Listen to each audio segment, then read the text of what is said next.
Sheamus is fading. Sheamus is fading. I think he's out. Sheamus is helpless. I think he's out. Sheamus is out. Sheamus is out. Rusev's won the United States Championship. Here is your winner by submission, and the new United States Champion, Rusev. History made tonight, live on the WWE Network. Rusev is the new United States Champion. Oh, you didn't know? I hear voices in my head. They counsel me. They understand. They talk to me.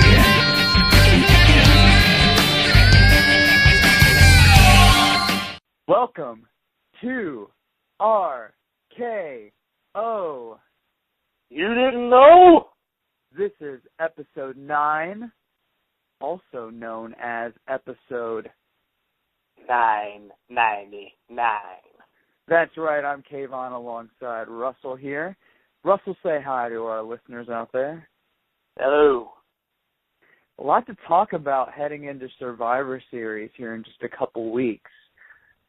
But the biggest thing to talk about happened last week, and something that we've talked about basically since episode 1. Rusev, the Bulgarian Brute, won the United States Championship from Sheamus on a WWE Network exclusive match after Raw went off the air last week. Russell, we knew it was going to happen. We weren't exactly sure when, but it happened a lot sooner, I think, than we thought. Obviously trying to draw attention to the network by having that match on after Raw. Now, I know you didn't actually watch that live as it was happening. However, how do you feel about that match happening when it did and the way it did, Russell? Well, I think you hit the nail, and basically they need to get some buys with this network for them to be giving up a pay-per-view match, especially something that has been building for a while with the Rusev character. Kind of tells me that WWE is trying to get that network pumped up a little bit more with subscribers because they gave that match for free. In fact, the whole month of November you can get the network for free, including the Survivor Series pay-per-view. So I think with them giving the Rusev Sheamus match on the network, they were definitely trying to get some people to flip over and sign up and check it out. You know, maybe get somebody interested in it. It was a good match. I was surprised to see Sheamus not tap out. You know, they once again kind of, you know, with him not tapping and giving up, you know, he still saved a little bit of face there. But I thought it was a heck of a match. And then we got the rematch last night. We got the rematch last night on Raw, which actually Sheamus was dominating for most of. And with the Authority trying to recruit Rusev for Team Authority at Survivor Series, they sent the Stooges out there, Jamie Noble and Joey Mercury, to be in Rusev's corner alongside Lana. And Sheamus was battling Rusev on the outside, and Rusev hopped back in the ring, I think at like the 9 count, and then Sheamus was about to get in there. However, thanks to the distraction from the Stooges on the outside, he didn't make the count. So Rusev won the match by countout. So a match where Rusev kind of gets by, by the skin of his teeth there. But I think that was kind of going to be my question to you. Are we going to see, I mean, not just with his rivalry with Sheamus, but down the road in general, are we going to see Rusev kind of win matches more that way, like where he barely wins them and gets dominated, or do you think going against like his main rivals going forward that he's going to continue to dominate? Because it's kind of funny how he dominated most of his match last week where he won the U.S. title, but then this week, I mean, is it just because Sheamus is he's amped up after losing his title and he's more into it than his U.S. title? I mean, I don't know. I mean, because how could Rusev look like he's being dominated so much this week, and then last week he wins the U.S. title? Well, I look at it and I didn't like the fact that that you look at Rusev's track record and he dominated Swagger, he dominated Mark Henry, he dominated the Big Show. Then when he wins the title, he was basically dominant with the win on for the title. And then storyline purposes, you scratch our back, we'll scratch yours.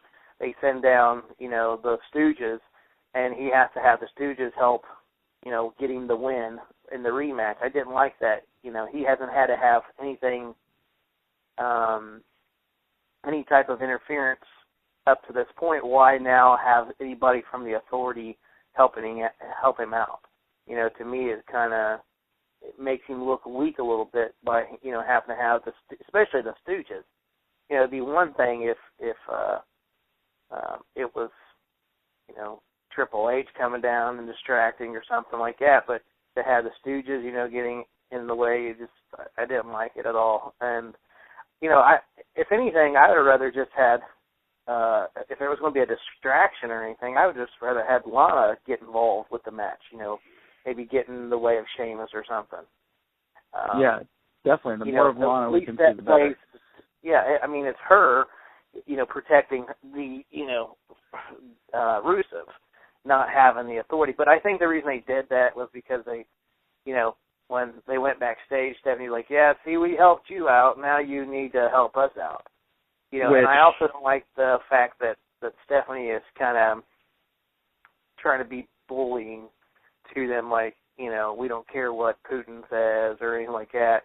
They still should understand that that's kind of disrespectful to their character when that's what they're going for. My feeling mainly is that in the early '80s when they had Nikolai Volkov, and he would get up there and he would sing the Russian national anthem. That's kind of what it's playing to. But they never disrespected when he was singing or anything like that. I mean, the crowd was booing. But the crowd was booing, not anyone else, cutting them off with the music or anything like that. So, I don't, if they're going to go with him being the Russian character, then they still at least need to be a little bit respectful, because there are fans around the world that watch wrestling. And I think, they're kind of being a little careful with that, because when the anthem was cut off, there was even comments by the commentators that we hopefully didn't, upset anyone that was. Now, is that legit when they say that, or is that feeding into the storyline? I mean, do they legitimately say that to not offend anybody in Russia watching the show? I mean, is that a legit remark on their part? I would hope it is, because, like I said, I don't. They have fans around the world. I would hope that they are saying, we don't want to offend anybody. But on the other hand, it plays up to the crowd.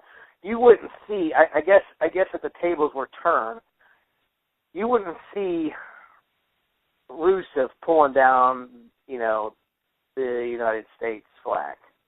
You wouldn't see Rusev's music hit when, let's say, what's her name? She sings. What's her name? Lillian Garcia.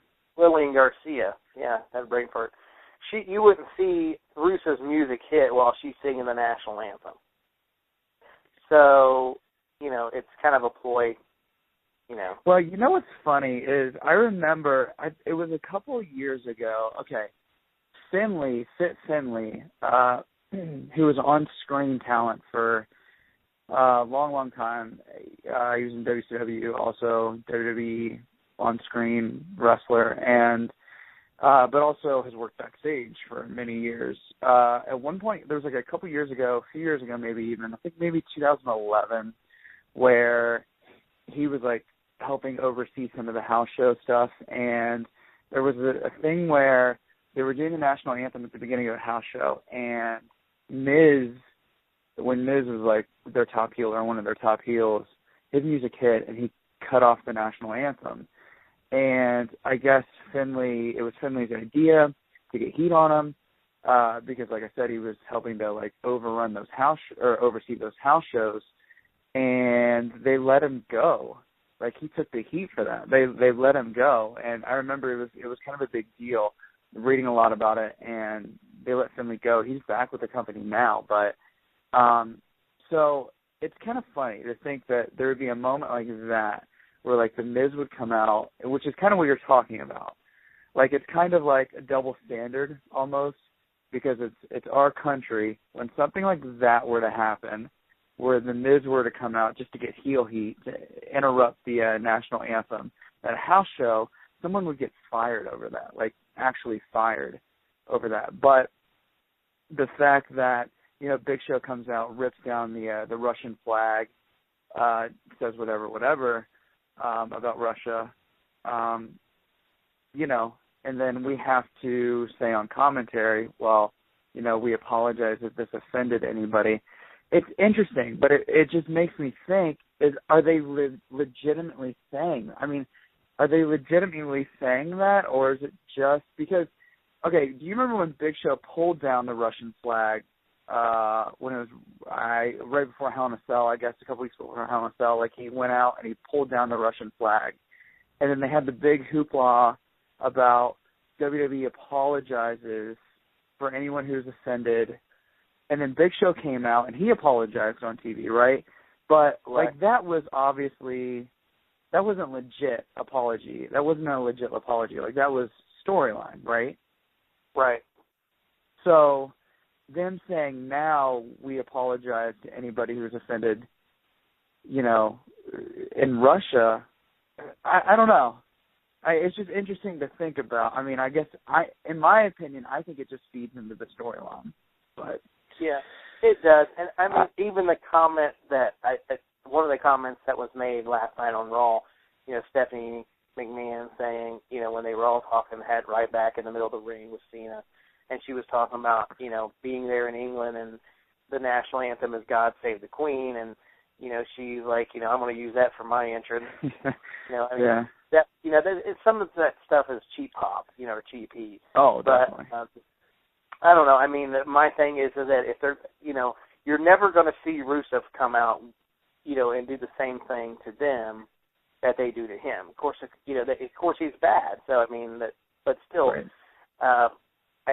It just goes to the point where if you're going to build him as the dominating, heel Russian, then he doesn't need the help of the Authority. Why does he need the help of the Authority? He don't need the help of the Authority.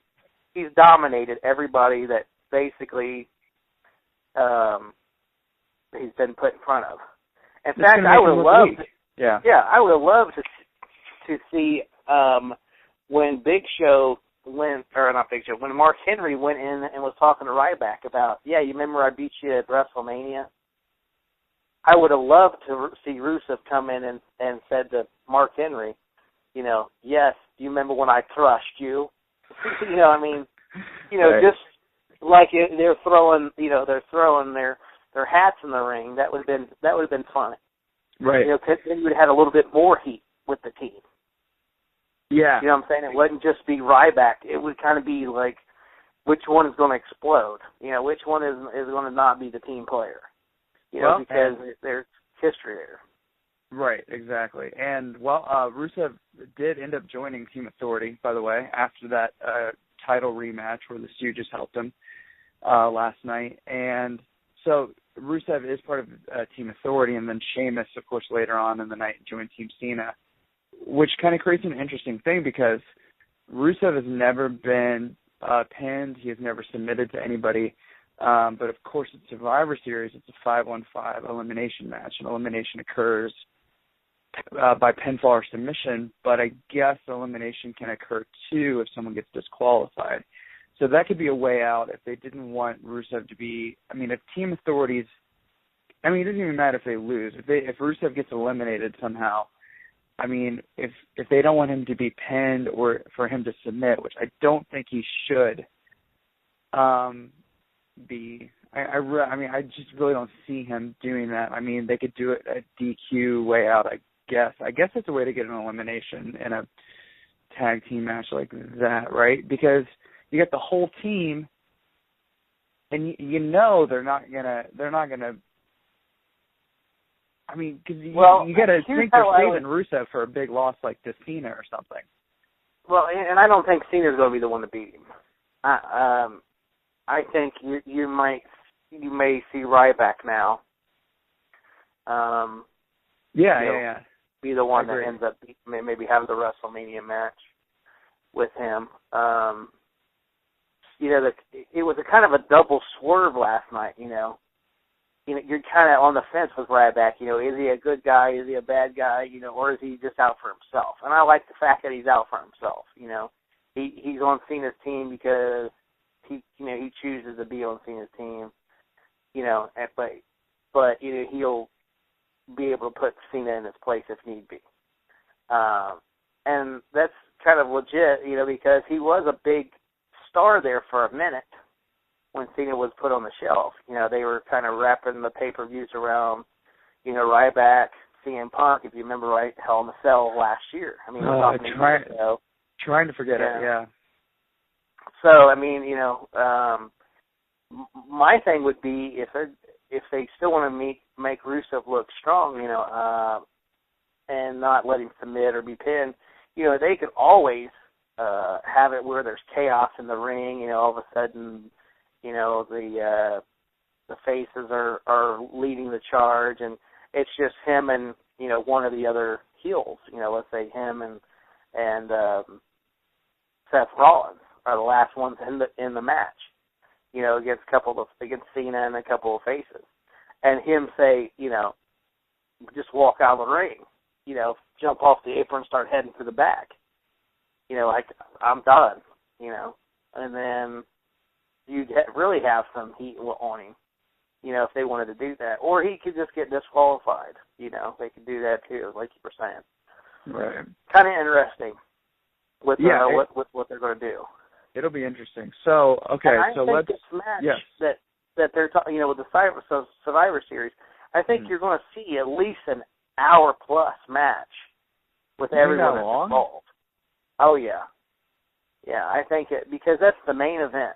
What other things are going to be on the card? If you look at what we've, seen so far. Right. It's kind of interesting. The card hasn't really been set.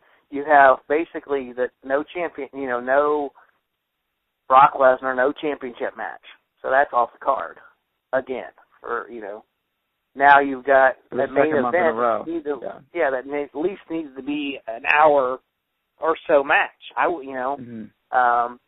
Because you've got 5 guys on a team, and even if you've getting Cena, Rusev wrestling there for a minute, or you've got a lot of entwined parts there. Right. So I'd say at least an hour, if not an hour and a half, of a back and forth match, Survivor Series match. Because half the card hasn't been decided. You've got the Intercontinental Champion there in the main event. You've got the U.S. Champion in the main event. Right, with so many of those matches that would be singles matches on the card if they weren't involved in that tag match. I mean, I really doubt that they're going to be pulling double duty and doing like Rusev and Sheamus earlier in the night and stuff like that, right? I mean, they're all going to be saved for that tag match. I don't think they have to. I mean, you got to figure a 3-hour pay-per-view. if they you have the main event, you have a women's match, you have probably Bray Wyatt versus which is official, Bray Wyatt versus Dean Ambrose. So that is one other match for sure that is going to happen. So there's the match, and that could be the match to start off, and then you're going to have your tag titles. So who challenges for the tag titles, by the way? Not the Usos again. No, right? Because they just had that steel cage tag match on SmackDown. So I tell you what, it would surprise me that you may see a debut of somebody. The Ascension. You could, there's, they've got a couple of things going on, in the commercials. You're seeing the New Day, which looks like it's Kofi Kingston. And then Xavier Woods. Yeah, right. The James Brown thing they got going on. Yeah. Yeah. So those could be making the debut there True. On Survivor Series. And then you have the Eyes. I don't know who that could be. Oh, that was Luke Harper. Is that Luke Harper? Yeah, that was the Luke Harper thing. I think it's going to be. I don't know if they're just going to have surprise tag teams show up at Survivor Series, but I got to imagine that the next tag team to really break on the scene is going to be. It's just going to be the Ascension from NXT, because I've been hearing for how long that they're going to be coming up to the main roster. So I think it's got to be the Ascension, but I do remember that Los Matadors beat Goldust and Stardust a couple weeks ago, either on Raw or SmackDown. So, it could just be something as simple as Gold Star versus Los Matadores at Survivor Series. But I don't know. I really don't think it's going to be Usos again. Why? I might be like they could do a tag team turmoil. Right. Yeah, they could do or they could have the Usos, the Matadors, Gold Star, and then one team that you wouldn't know who it is, and it could either be Damian Sandow and The Miz. I wouldn't mind seeing them as tag team champs. They're getting a good pop there. Or you could bring in the Ascension. Or we could see another traditional Survivor Series elimination thing where it's Goldust and Stardust and Miz and Mizdow versus Los Matadors and the Usos. It could go that route too, So, the card, you got 2 weeks for the card, but, as a playing right now, I figure that you're going to definitely, I would hope that the main event would at least be an hour plus. With that many people. I don't know, but yeah, oof. Maybe. I don't know. I don't know if I see it going that long, but okay. Also, like you said, the women's thing. You're going to have Nikki Bella, who's the number one contender, versus AJ Lee. It's not been named official, but I'm sure it's going to be official. And in that case, by the way, I would expect to see Nikki Bella win the Divas title, and then that way, Nikki and Brie then fight over the Divas title. Yeah, you actually finally have a feud. Servitude is over. Title. Yeah. I agree with you on that one. Yeah. With Brie, of course, winning the title eventually, probably at TLC or the Royal Rumble. Even there, though, right, that's only 3 other matches we talked about outside of the tag team match. So you're going to have 4 matches at the whole Survivor Series pay-per-view. I'm trying to think of any other possibility. So you got Nikki and AJ. You got whatever's going on in the tag team title situation, and then you got Ambrose and Wyatt. That's it. And Team Cena versus Team Authority. Can't think of any other match. And that's why I said they may be making a debut with this New Day. Might be making a debut. Right. Like I said, the main players in this pay-per-view are going to be in the main event, and that's why I said, you know, I think back at some of the Survivor Series in the early '80s and stuff like that. In fact, like with the Undertaker, when he made his debut, and those Survivor Series matches were hour plus, because a lot of the people that were in those matches were, you know, the top people, so they didn't want to have them, you know, in the match for 5 minutes and getting pinned when so they would allow them, you know, ample time to work. That way they could also kind of give the audience I'd like, you know, what's going to happen if you see Ryback, you know, he joins Cena's team and Ryback's in there with Rusev, or, you know. There's so many different combinations and possibilities. Right. And the crowd will dictate what they're enjoying, and that may set them up for the next pay-per-view of, okay, people enjoyed seeing Ryback and Rusev. I would love to see that one. You know, I was always, you know, I love the Ryback character with the Feed Me More. I'm glad he came back that way. I don't think he got his due last year when. Well, it's 2 years ago that you're talking about when he was. Yeah. Well, and now, like you said, that might be the blow-off for the whole Rusev U.S. title thing. Might be Ryback versus Rusev, either at WrestleMania, probably at WrestleMania, but, you know, and that would be great for, I mean, first of all, Ryback's never held any title yet. So, I mean, give him that U.S. title, let him run with that, and then maybe, you know, see how it goes. And then, I mean, because the funny thing is it only took 2 weeks and, like, two TV, or rather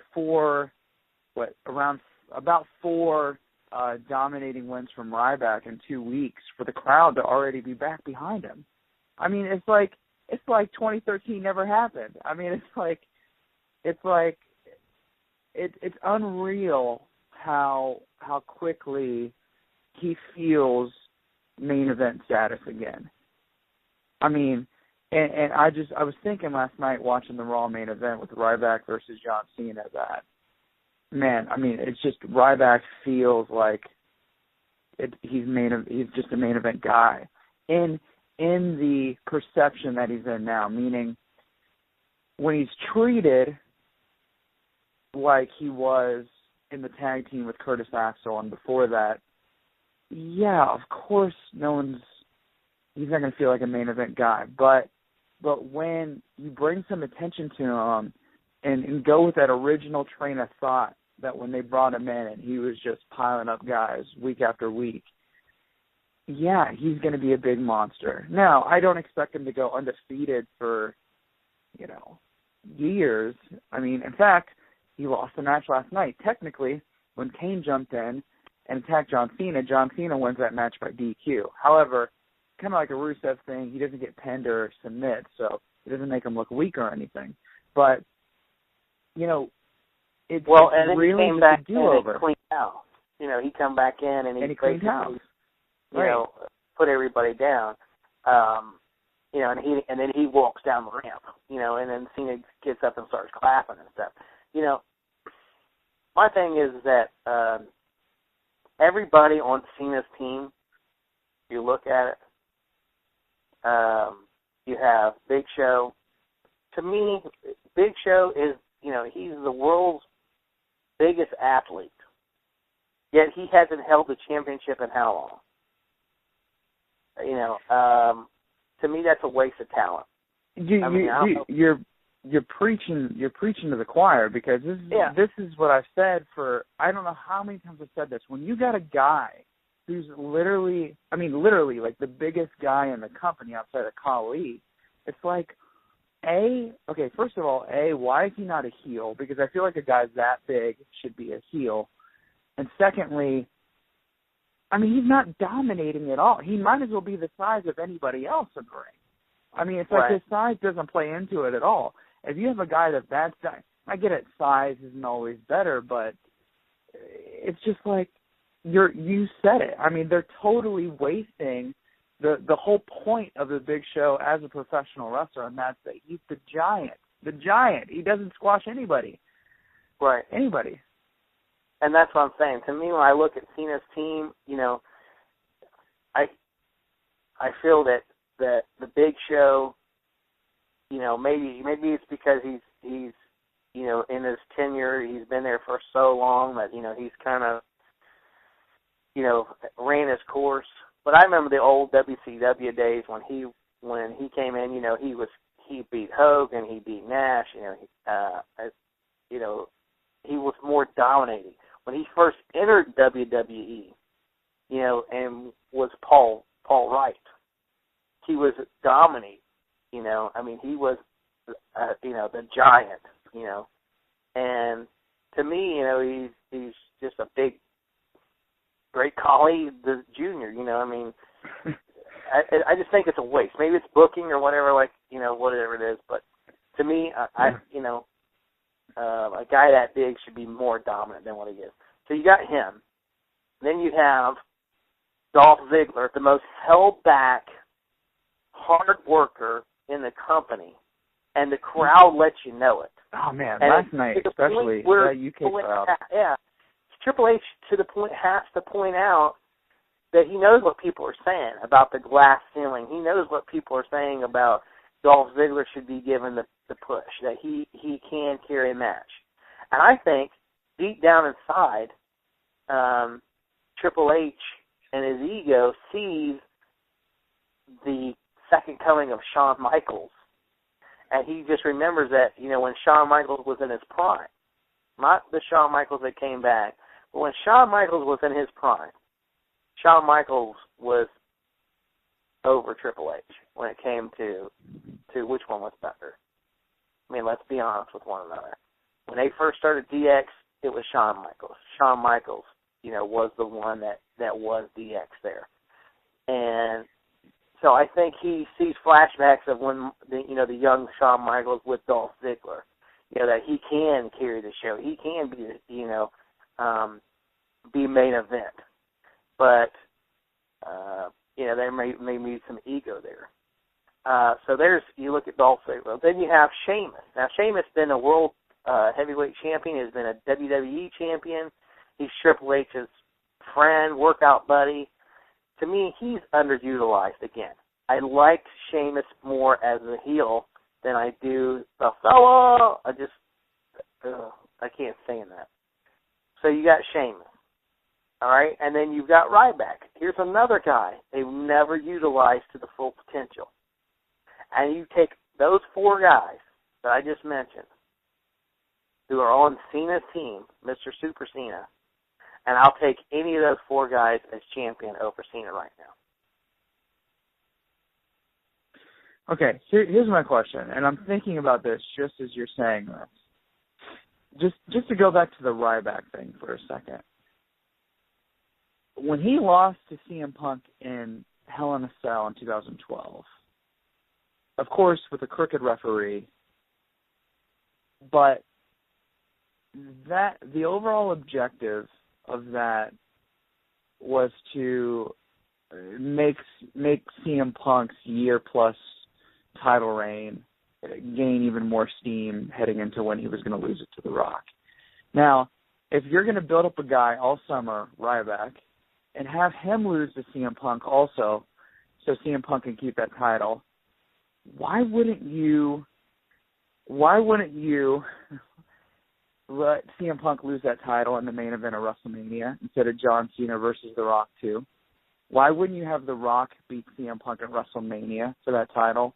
And then I hear that line last night that there are no politics in wrestling, which obviously was very tongue-in-cheek. But it just so many things with that CM Punk title reign, the fact that he never was main event. It was actually the last match on pay-per-views, and how the whole Ryback thing went down.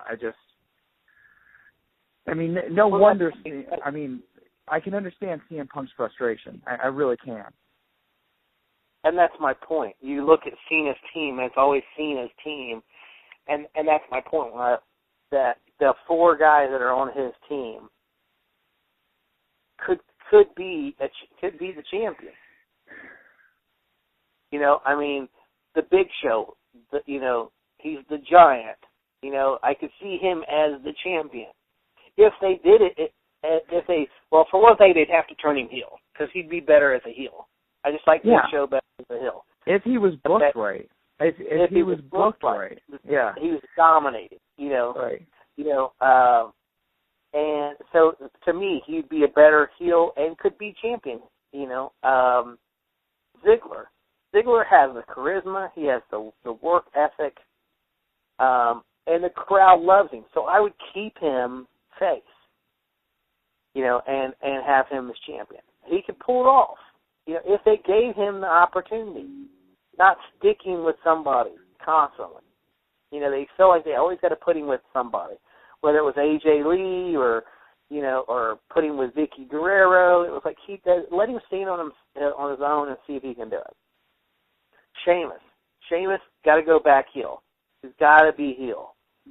You know, he's got to go back to where he was when he first came in, when he was having those awesome matches with Triple H. They had great matches. I enjoyed it. And he was the heel at the time. And then you come back to Ryback. Ryback, the Feed Me More character, you know, it plays, the kids loved him. He was selling more merchandise. And this is where I'm going to. He was selling more merchandise those 3 or 4 months that they were building him up than Cena was.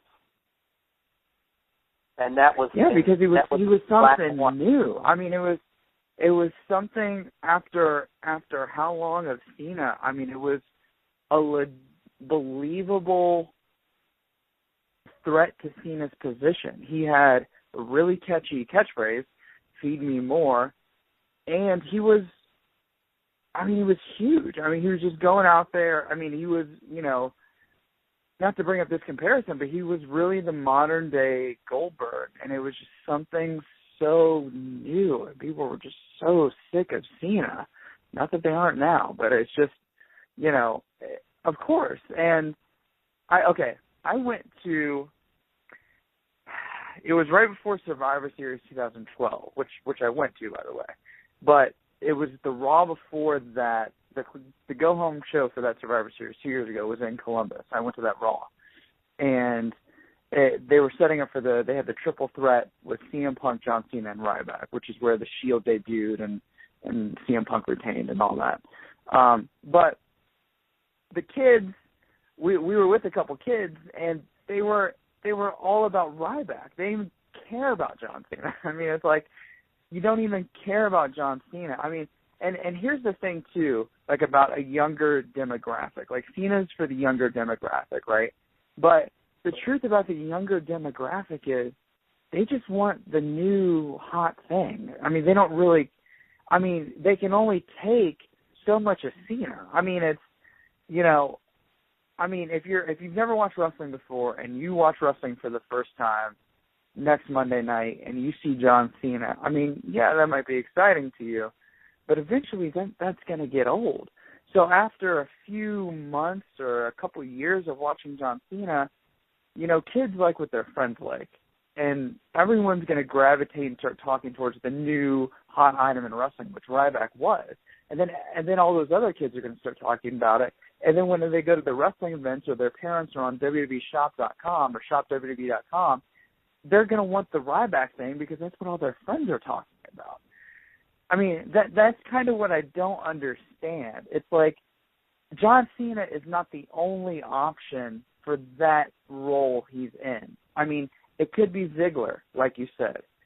I mean, it could be Big Show if done right. And it could be some new guy or some guy from NXT that they could bring up tomorrow, like Adrian Neville or Sami Zayn, and boom, they would just explode because they're exciting to watch. And they're way better wrestlers than Cena. I mean, Ryback, as far as wrestling goes, obviously, I mean, he is what he is, but he's certainly not bad. I mean, he's fun to watch. He's a monster. He dominates, you know. But also kids, you know, and I keep bringing up the kid thing because this is the argument. John Cena's for the kids. You know, the kids buy merchandise. WWE's a kid's product now. But the thing is kids don't want to sit there and watch a 20 or 30-minute match. You know, usually they want to go out there and see Ryback lift 2-3 guys up on his shoulders and give him a shell shock and be done with it, after 2.5 minutes in. So I'm just playing into what you said, is that so many other guys could fill that role of John Cena. I'm not saying that John Cena isn't special and that he hasn't done so many great things and is one of the best professional wrestlers of all time. I mean, I'm not saying that. I'm just saying at a certain point, Cena could be relegated or should be relegated to that. He has a match at SummerSlam. He has a match at WrestleMania. He doesn't need to be the focus of every show, every week, every day that we see wrestling. I think after 14 years, 12 years, whatever it is, I mean, let's switch it up a little bit. If they're not going to turn him heel, let's get someone else in that position, And like Bryan was there. Daniel Bryan was there. And unfortunately, Daniel Bryan, had some bad luck. And he's out for we don't know how long now. But speaking of that, yeah. One of the comments that was made on Raw, and I think it came out of left field, and I think it really kind of did ding Triple H there for a second, was when they were talking about the glass ceiling, and Cena's like, yeah, you kept a guy down. I remember you saying the same thing about Daniel Bryan, and didn't he whoop your ass at WrestleMania? Right. And the crowd goes nuts, yes, yes, yes. And you kind of look at Triple H like for a second he was kind of like, he wasn't expecting because I don't think they really know what he was going to say. They kind of have a fine line, like, okay, this might be the hitting point, but we don't know what going. Yeah, yeah. Right, and then for him to turn around and was like, yeah, and where's he at now?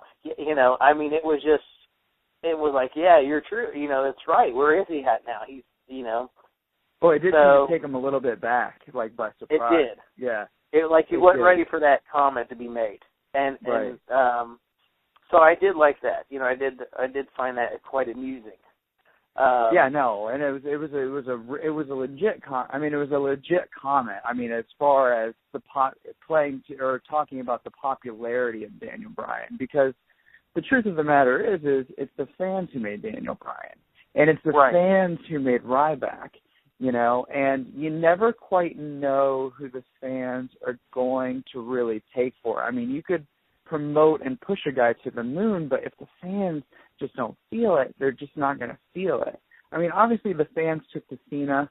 That's where his popularity came from. He went from the Thuganomics gimmick, and that really, put him in the stratosphere. And that's just one of those things. I mean, Cena's the prime example of just one of those things that the fans just gravitated towards and just embraced. And Ryback is another one. But the problem is here's the thing about that. If you think about the Zack Ryder thing, okay, there's a difference because Zack Ryder had that same thing where the fans just went nuts over Zack Ryder's character. But the WWE felt that they were doing that because Zack Ryder was promoting himself on Twitter and going out of he had his YouTube show, The Z Long Island True Story, and so he was kind of going out of his way to independently get, popular, which is smart, right? However, when WWE, it's not a creation of WWE, they will kind of ride it out with the fans, but in the long run, look where Zack Ryder is. And I think that may have been where Daniel Bryan was kind of going to, had he not been hurt. I mean, the fans were and are still really into Daniel Bryan, even though he hasn't been there in months. But I think eventually they would have said, we kind of got to put him in a place. Meaning if they don't have control over the situation, that's exactly what they did with Cena, right? Because the fans were booing Cena, but WWE's mindset is, we're going to shove him down your throat until you love Cena. Like, Russell, how many times did we talk where I would say to you, I'm so sick of Cena. Like, I would go through these phases where, like, Cena was like, I couldn't stand the sight of him on TV. And then you'd be like, well, yeah, but think about it. He's beaten this guy at WrestleMania. I mean, to the point, WWE had us to the point where we're second-guessing our own thoughts. Like, we know really what we want, but because of how much we're seeing him, we're starting to second-guess ourselves and what we like. You know? So it's kind of like mind games. And that's why I think it's the Hogan syndrome that I went through in, when I first started watching wrestling. It was Hogan was the show. Now, they didn't, Hogan wasn't on television as much. The only time you got to see Hogan was basically on Saturday Night Main Event and at a pay-per-view. That's mainly, when you got to see that. The main, and I think that's why I'm not minding the champion not being on television or them not even having the championship right now, was because I was used to that, not seeing the champion. And that allowed me to enjoy the mid-card guys a lot more. And when they finally did become main eventers, it was easier for me to push them, to say, yeah, okay, I can see that. Like I said, my favorite wrestler of all time was not a world champion. He was the greatest continental champion of all time, a honky tonk man. To me, it was like who was getting TV time, who was the ones that I was seeing the most of. Right. What aggravates me with this situation is that the WWE will take the championship off of television for the last, might as well say, 2 months. We haven't seen the champion. Right? We haven't seen the champion on television or his advocate for at least a month. And the champ for at least 2 months. Right. Okay? They're willing to do that. Yet they're not willing to go ahead and put it on someone just to give them a trial run. And say, okay, well, we'll go ahead and pull this guy off of, our title, our mainstay, off of television, and not even mention the championship on Raw or SmackDown for the last 2 months. But we will not give one of the 4 guys I even mentioned, other than that named Cena, an opportunity to just say, hey, let's give him the belt for the next 2 months and see how he would have done.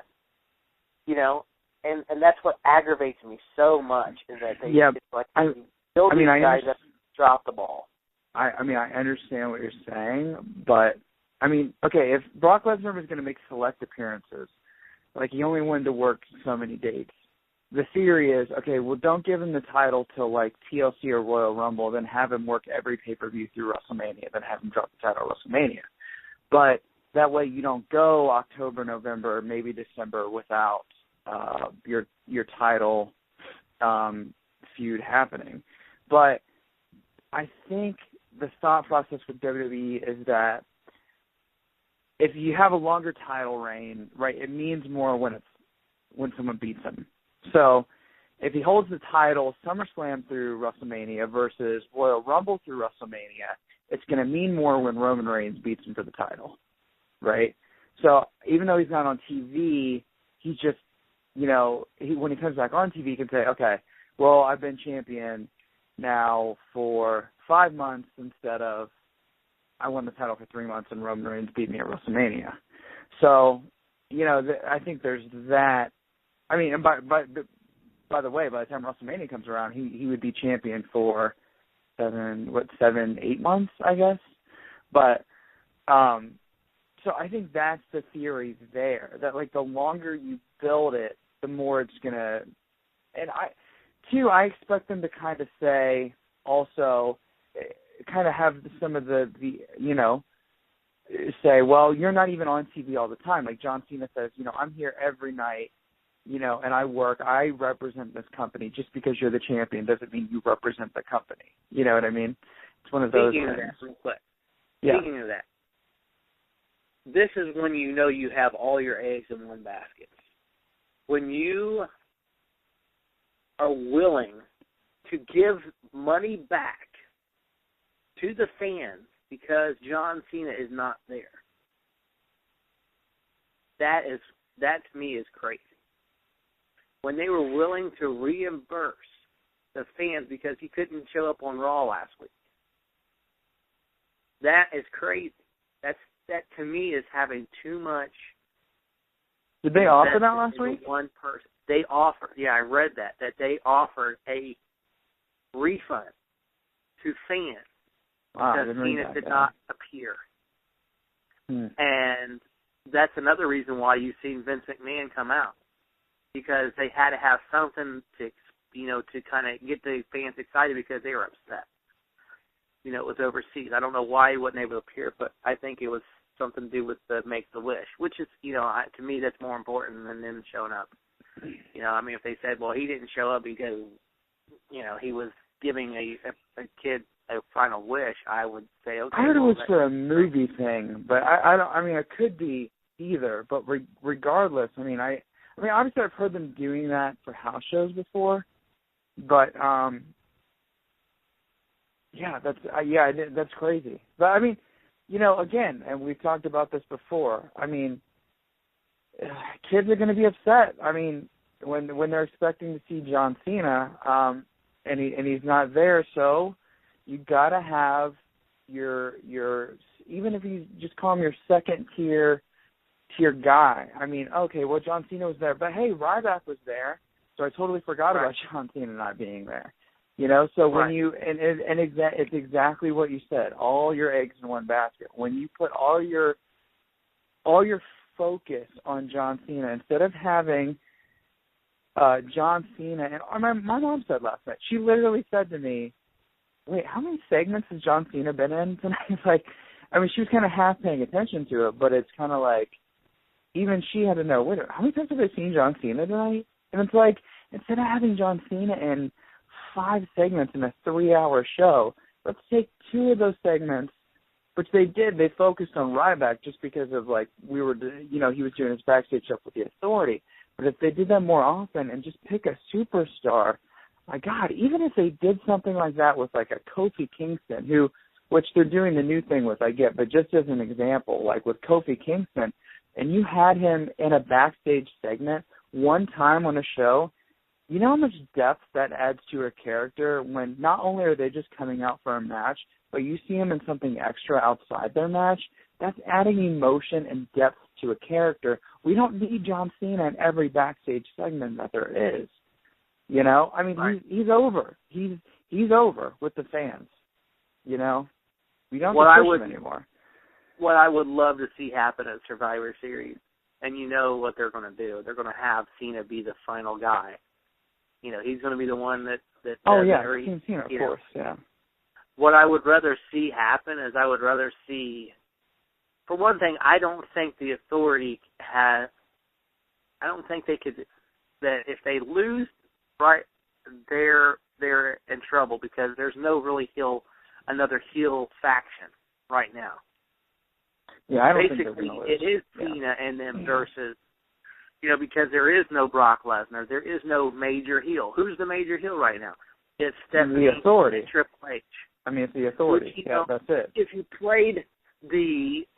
you went back to the corporation, at least the corporation had heels that Vince McMahon was the head of the snake, but Vince McMahon also had wrestlers that he could put out there to keep them away from him. Yeah. And so that's what I'm saying. Unless they've got a little bit of a storyline where there's going to be a power struggle there. Like Vince McMahon ends up backing Team Cena. If there's, and then you finally get the, they were playing that a while ago where it was kind of Triple H and Vince McMahon were back and forth, and Stephanie was kind of caught in the middle. Well, and that little bit of a exactly, and that kind of went away. The thing of it is too is Vince or Mr. McMahon is the one who put them in this situation where their jobs are on the line to begin with, and Triple H and Stephanie are backstage wondering why did he do that? So why did he put that in?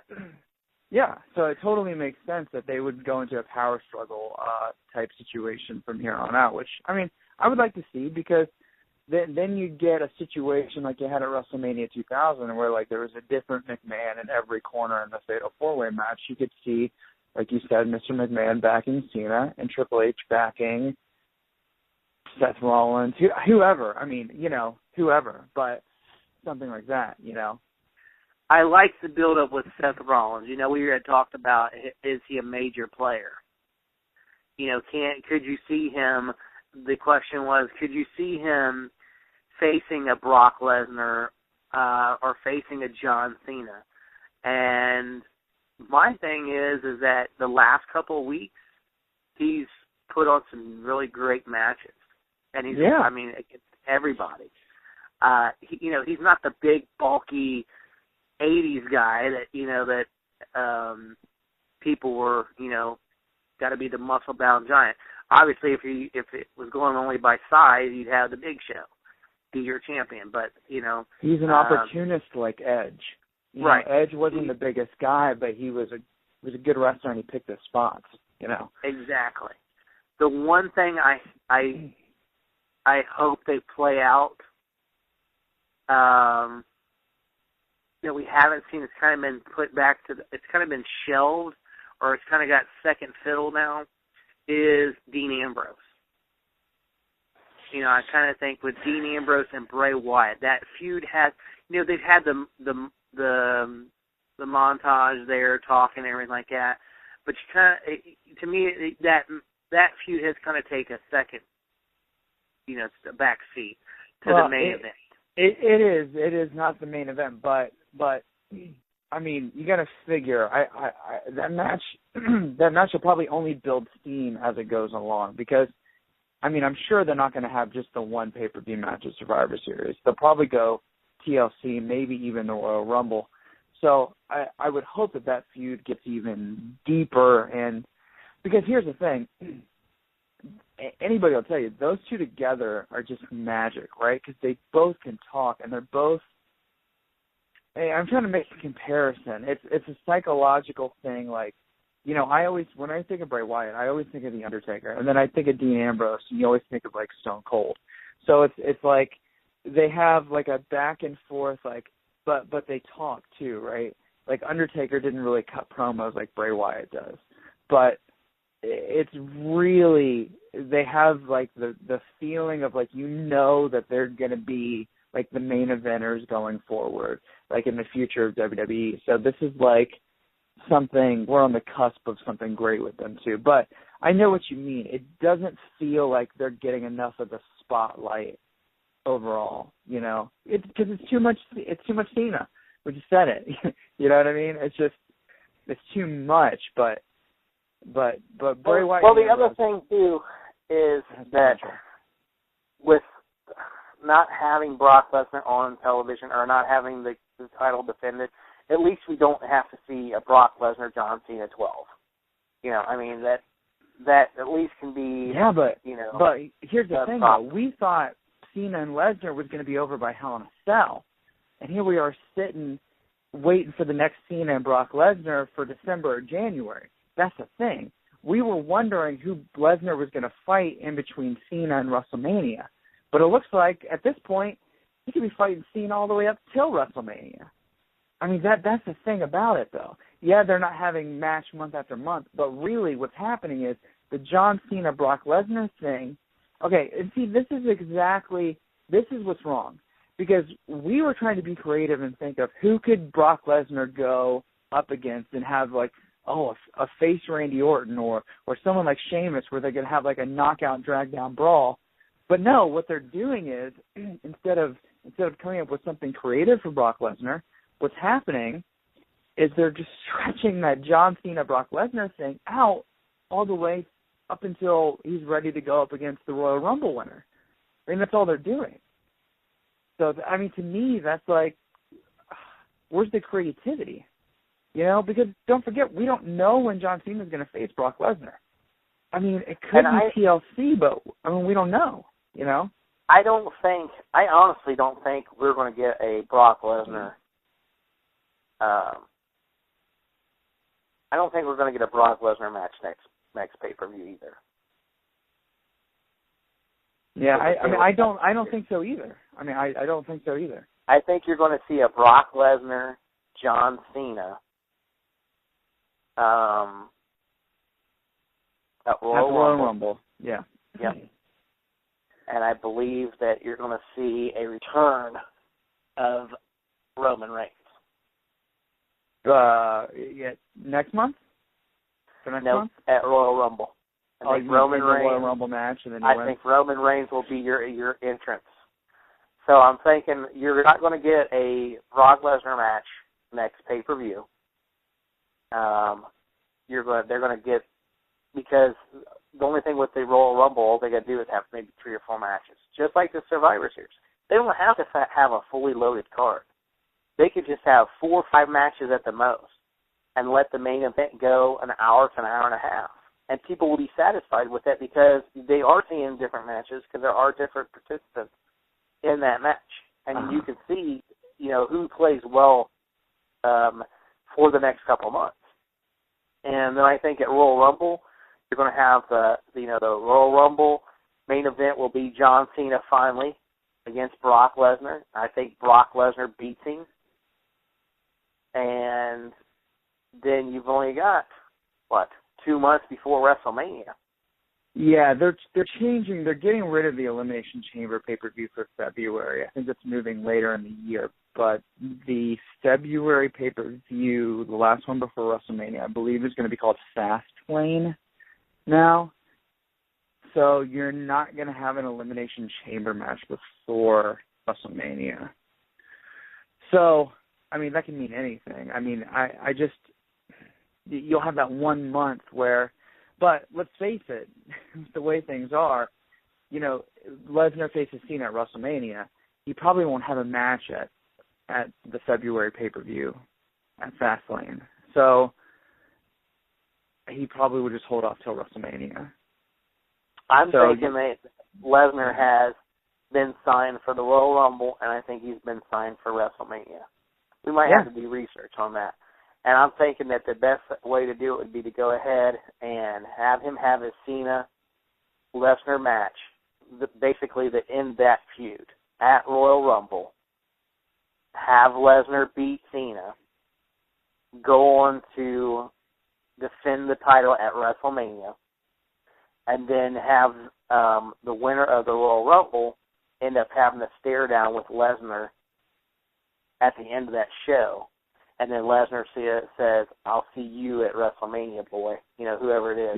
Yeah. And then the next month, him being off television, it won't be that big of a deal because, now you'll have that whole month of build up. Then you got the WrestleMania would be whoever they decide is going to take the title from him, and that could be by that time. It may not even be Roman Reigns. It could be. Hopefully one of the 5 or one of the 4, if not 5, that we've talked about. I think it's going to be Roman, but it may not be. It may not be. But I also here's the question to ask for this final question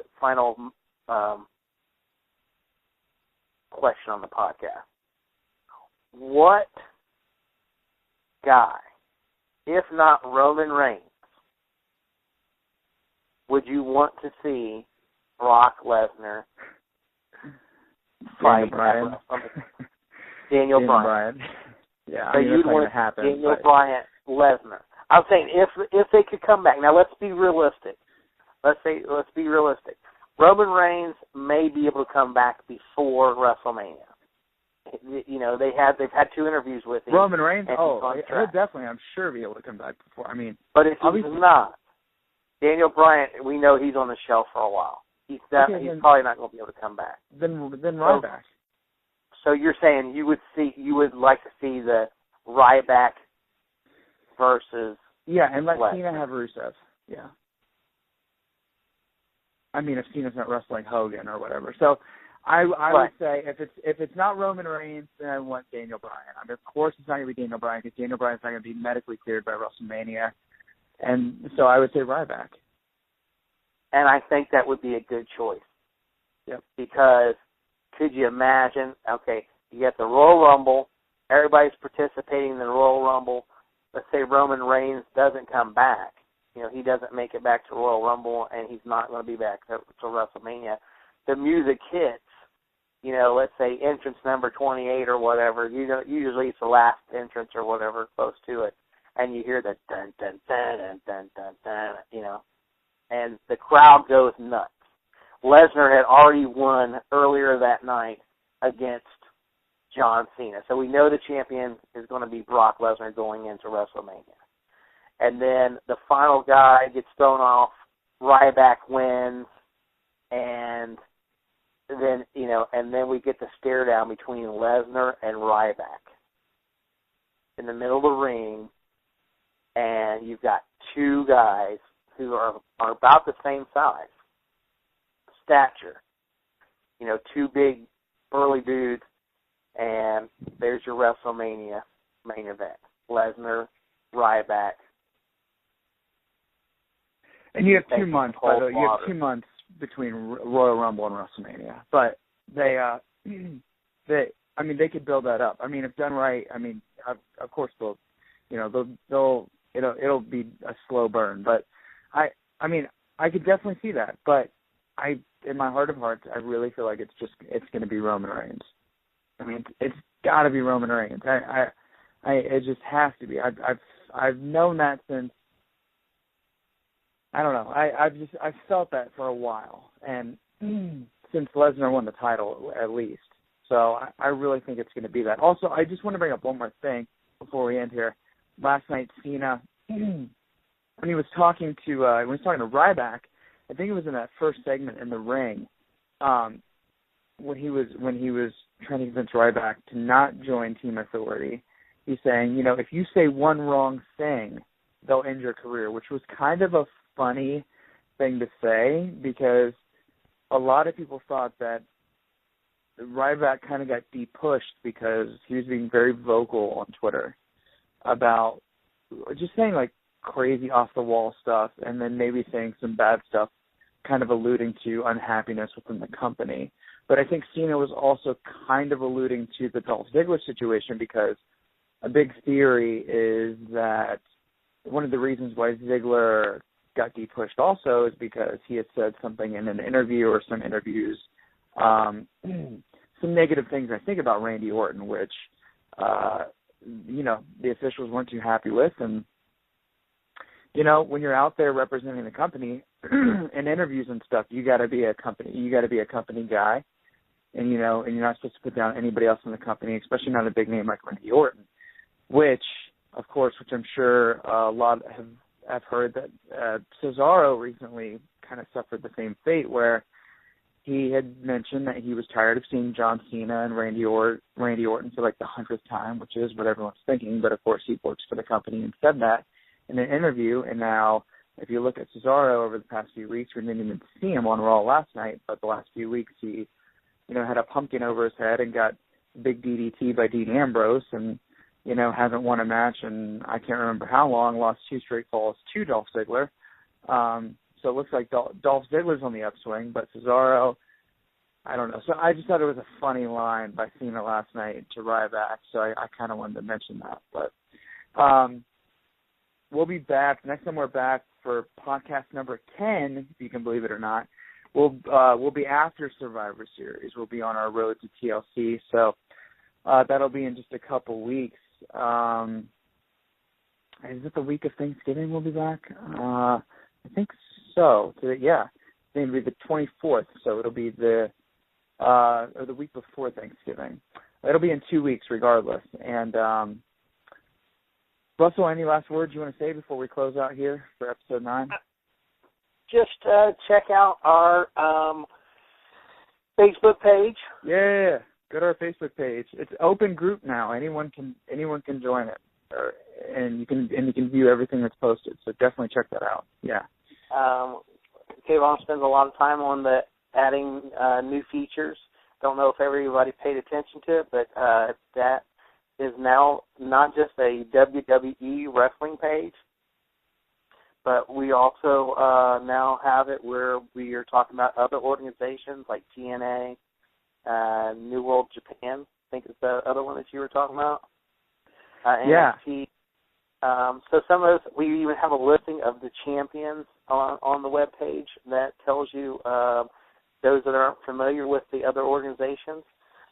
We'll always be diehard WWE fans, but there are other organizations out there that we kind of keep an eye on. TNA will be one of them. We've talked about that a couple times.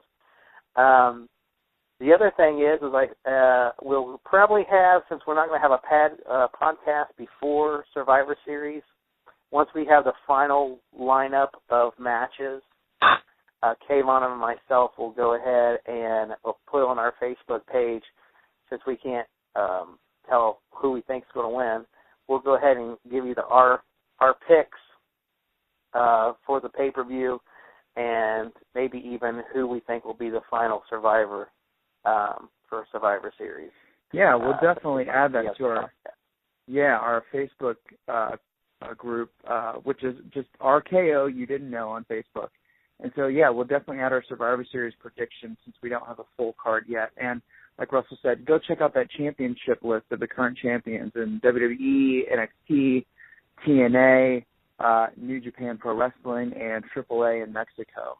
So definitely check that out. We're trying to add more non-WWE stuff to the page just for more enjoyment and kind of an overall view of what's going on in the major promotions and professional wrestling. So, yes, good plug, Russell. And so, yeah, that's it. We'll see you in a couple weeks for episode 10. And, yeah, everyone be safe and keep it real, and we'll see you in just a couple weeks. All right? This is Kayvon for Russell signing off. Take care, and we'll see you next time. Have a great day. All righty.